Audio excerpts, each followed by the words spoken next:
Good morning to all. This is Srinivas Reddy from AP today.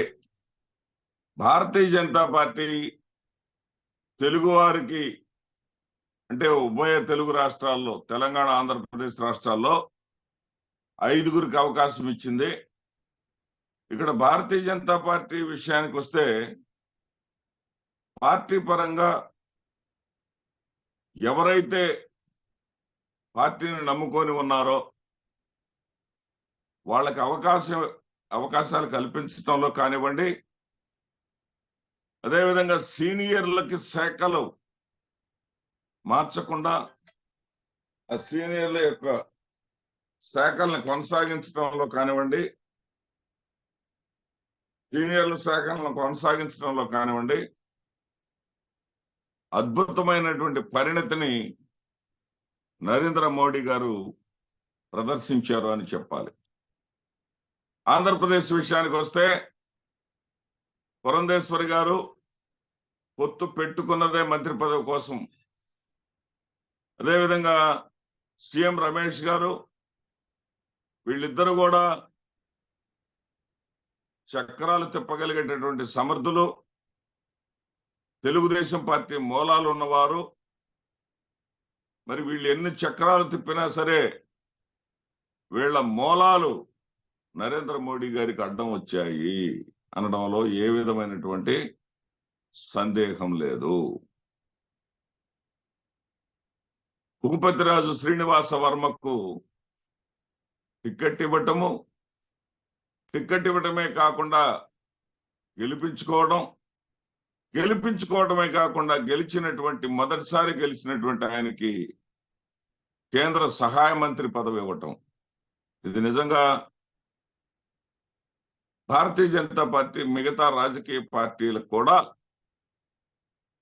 ఒక రకంగా ఆదర్శవంతంగా నిలిచింది అని చెప్పాలి. ఎందుకంటే రాజకీయ అవసరాల కోసం పొత్తులు పెట్టుకోవచ్చు. పొత్తు పెట్టుకున్నంత మాత్రాన పార్టీ కోసం పనిచేసిన వాళ్ళని, కష్టపడి పనిచేసే వాళ్ళని, నిరంతరం పార్టీ భావజాలంని శరీరంలో అణువు నింపుకొని ఆ విధంగానే పనిచేసిన వాళ్ళని దూరం చేసుకోకూడదు, వాళ్ళకి దగ్గర చేసుకోవాలి, వాళ్ళని ఆదరించాలి. వాళ్ళని ఆదరించినప్పుడే పార్టీకి భవిష్యత్తు ఉంటుంది అనే విధంగా మిగతా పార్టీలకి సందేశాన్ని ఇచ్చింది ఈ మంత్రివర్గ విస్తరణ అనడంలో ఎలాంటి సందేహం లేదు. అనేక తప్పిదాలు చేసినటువంటి జగన్మోహన్ రెడ్డి గారు కానీ,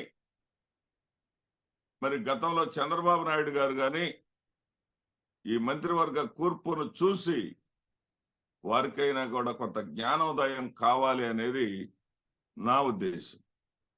ఇక శాఖలకు పరంగా చూస్తే అమిత్ షాకున్న హోంశాఖ అమిత్ షాకే ఉంది. అదేవిధంగా రాజ్నాథ్ సింగ్ ఉన్నటువంటి రక్షణ శాఖ ఆయనకే ఉంది. ప్రధానంగా ఆర్థిక శాఖ మన నిర్మలా సీతారామన్కే ఉంది.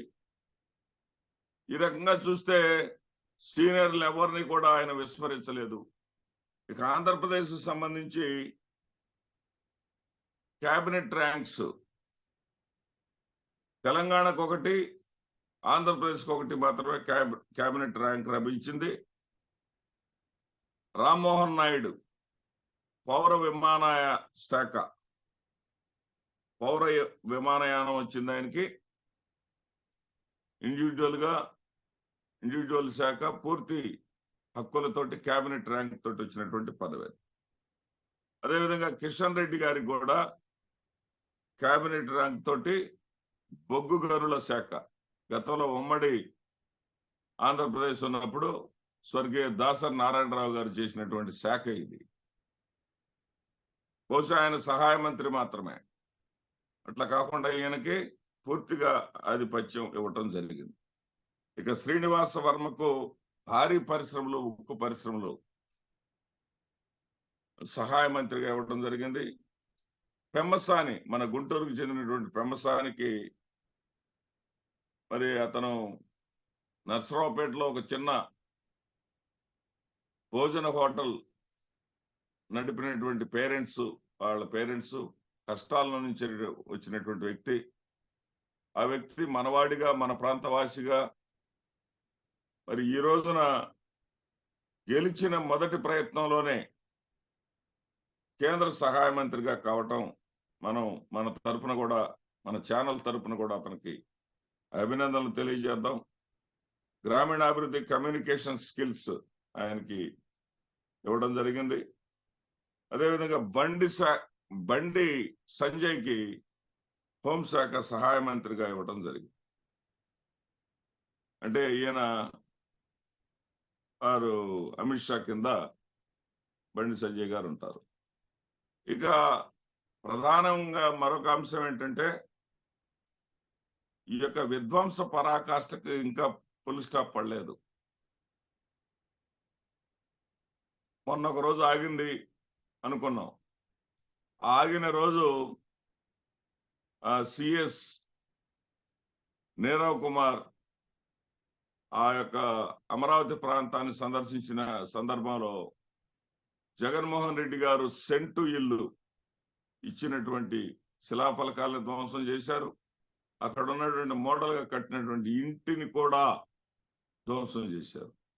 ఓహో, ప్రభుత్వమే ధ్వంసం చేస్తుంది కదా అనుకున్నారో ఏమో.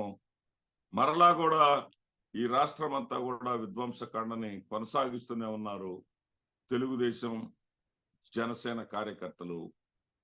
వైఎస్ఆర్సీపీ కార్యకర్తల్ని, అమాయకుల్ని టార్గెట్ గా చేసుకొని వీళ్ళు చేస్తా ఉన్నారు. దీనికి ఫుల్ స్టాప్ పలకాలి.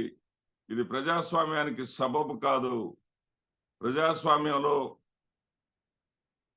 ప్రభుత్వాలు శాశ్వతం కాదు, రాజకీయ పార్టీలు శాశ్వతమే. కానీ ఫలాని రాజకీయ పార్టీ ప్రభుత్వం ఎల్లకాలం ఉంటుందన్నది లేదు.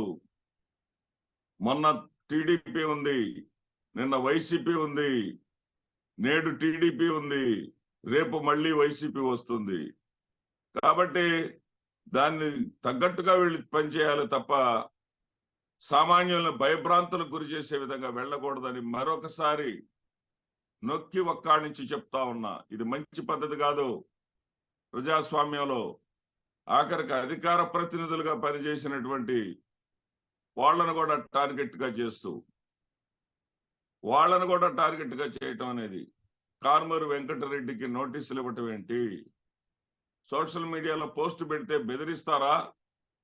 రంగనాయకమ్మని వయసు కూడా చూడరా అని నీతులు శుద్ధులు చెప్పినటువంటి చంద్రబాబు నాయుడు గారు ఒక్కసారి ఆలోచించండి. అధికార ప్రతినిధిగా, పార్టీ కార్యదర్శిగా మంచి భాషను వాడుతూ మరి చక్కగా విశ్లేషణ చేసేటటువంటి కారుమూరి వెంకటరెడ్డి ఏదో విమర్శ చేశాడని, ట్వీట్ పెట్టాడని 41 కింద నోటీసులు ఇచ్చి అరెస్టుకు రంగం సిద్ధం చేశారే. ఎక్కడ దాకా పోతుంది మీరు? వ్యక్తుల యొక్క స్వేచ్ఛని హరిస్తారా? ముఖ్యమంత్రి పీఠంగా ప్రమాణ స్వీకారం చేయకముందే మరి ఈ అరాచకాలన్నీ చేసేసుకోమని మీరు ఏమైనా గ్రీన్ సిగ్నల్ ఇచ్చారా? ఒక్కసారి ఆలోచన చేయండి. ఇది మంచి పద్ధతి కాదు. అధికారం శాశ్వతం కాదు అని మీరే చెప్పారు. మరి అధికారం శాశ్వతం కాదు అన్న విషయం తెలిసి కూడా మీ వాళ్ళు, మీ మూకలు చెలరేగుతా ఉంటే వాళ్ళని మీరు ఎందుకు కంట్రోల్ చేయలేకపోతున్నారు? ఒక్కసారి ఆలోచనలు చేయండి. పాలేటి కృష్ణవేణి భర్తను అర్ధనగ్నంగా మోకాళ్ళ మీద కూర్చోబెట్టి మరి అతన్ని చిత్రహింసలు పెట్టి అతని చేత క్షమాపణలు పెట్టించి కాళ్ళు పట్టించుకునే దాకా మీరు వెళ్ళారంటే ఆటవిక రాజ్యంలో ఉన్నామా, మనం ప్రజాస్వామ్య రాజ్యంలో ఉన్నామా చంద్రబాబు నాయుడు గారు అని చెప్పి ప్రశ్నిస్తున్నా. ఇదే సందర్భంలో జగన్మోహన్ రెడ్డి గారు ఆయనకి ఏ పని ఉన్నా, ఏ అవసరం ఉన్నా సరే మరి పాఠశాలలకు సెలవులు ఇచ్చేస్తాడు అని చెప్పేసి ఒక విమర్శ చేసేవాళ్ళు.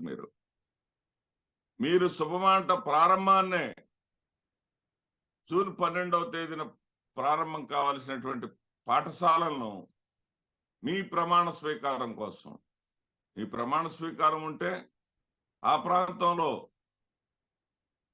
ఆ కేసనపల్లి ప్రాంతంలో సెలవు ఇచ్చుకోండి. రాష్ట్రం మొత్తం సెలవు ఇవ్వాల్సిన అవసరం ఏంటి? మీదైతే ఒక నీతి, ఎదుటి వాళ్ళదైతే మరొక నీతి. జూన్ 12వ తేదీ ఎంతో మంచి రోజు అని మీరు ముహూర్తం పెట్టుకున్నారు కదా. ఆ మంచి రోజున సరస్వతి కటాక్షం కోసం పాఠశాలల్లో పిల్లలు అడుగు పెడితే మీకొచ్చిన నష్టం ఏంటి? అంటే మీ ప్రమాణ స్వీకారాన్ని కోసం విద్యా సంవత్సర ఆరంభాన్నే ఒకరోజు వాయిదా వేశారే, ఇది ఎంతవరకు సబబు? ఎదుటి వాళ్ళ మీద విమర్శలు చేయటం కాదు, మీరు కూడా అదే చేసుకుంటా పోతే ఇవి సబబు కాదు, ఇవి సరైనటువంటివి కావు. ఒక్కసారి మీ సీనియారిటీని చూసే మీకు మళ్ళీ ఇంతమంది మ్యాండేట్ ఇచ్చింది. జగన్మోహన్ రెడ్డి గారి మీద మీరు చేసినటువంటి ప్రచారాన్ని నమ్మి మీరేదో ఉద్ధరిస్తారని, మీరేదో మారిన మనిషి అని, మీరేదో ప్రజాస్వామ్యానికి విలువిస్తారని, అరాచకాలను అరికడతారని, అర్థవంతమైనటువంటి పరిపాలన అందిస్తారని చెప్పేసి మీకు అవకాశం ఇచ్చారు. ఇదేమి విమర్శ కాదు. మీరు పదవిలోకి రాకముందే విమర్శ చేయకూడదు కూడా.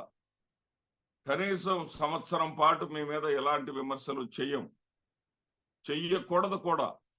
అయితే ఈ యొక్క రాష్ట్ర వ్యాప్తంగా దాడులు జరుగుతున్నందువల్ల, ఆ దాడుల పట్ల మీరు స్పందించకపోవటం వల్ల, ఆ దాడుల పట్ల స్పందించటంలో కూడా చాలా వింతగా విచిత్రంగా స్పందించారు. వైసీపీ వాళ్ళు రెచ్చగొట్టిన, అంటే చచ్చిన పావును ఇంకా చంపటం లాగా ఉంది మీరు చేసేది. వాళ్ళు ఓటమితోటి నిర్వేదంలో, నిరాశలో వాళ్ళుంటే వాళ్ళు మీ మీద రెచ్చిపోతారా? వైసీపీ వాళ్ళు రెచ్చగొట్టినా రెచ్చిపోవద్దు అని చెప్పేసి పిలుపునివ్వటం ఏంటో అర్థం కాల. నాయకులు మాట్లాడవలసిన తీరులో మీరు మాట్లాడలేదు చంద్రబాబు నాయుడు గారు. మీరు మాట్లాడింది ఎట్లా ఉందంటే, మీరేదో మీ పార్టీ కార్యకర్తలందరూ కూడా గాంధీయిజాన్ని పాటిస్తున్నట్లుగా, ఆ విధంగా గాంధీకి వారసులైనట్లుగా, మీరేదో మోడర్న్ గాంధీ అన్నట్టుగా చెప్తా ఉన్నారు. వాళ్ళు రెచ్చగొట్టినా రెచ్చిపోవద్దు అని. అరే కనపట్టలేదా? కులం పేరుతోటి దూషించడం కనపట్టలేదా? ఒక కులం వాడు వైసీపీ జగన్మోహన్ రెడ్డి గారి కులానికి చెందినవాడు అని చెప్పేసి గుంటూరులో, విద్యానగర్లో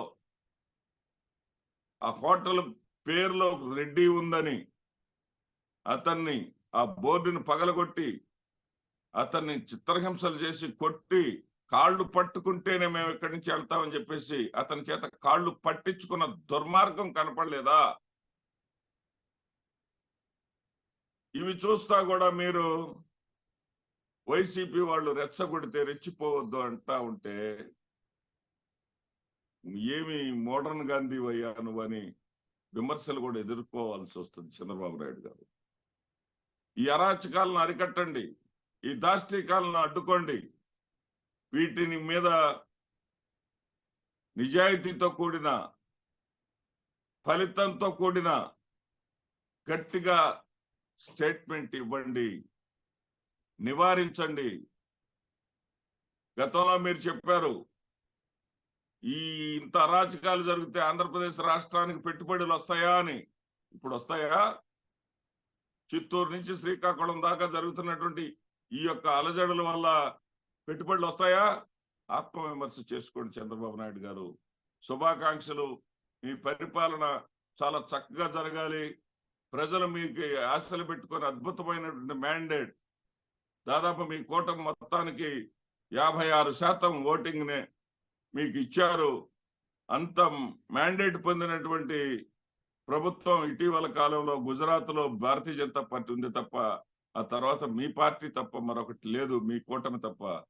దాన్ని ప్రజల ఆకాంక్షలు నిలబెట్టుకోండి.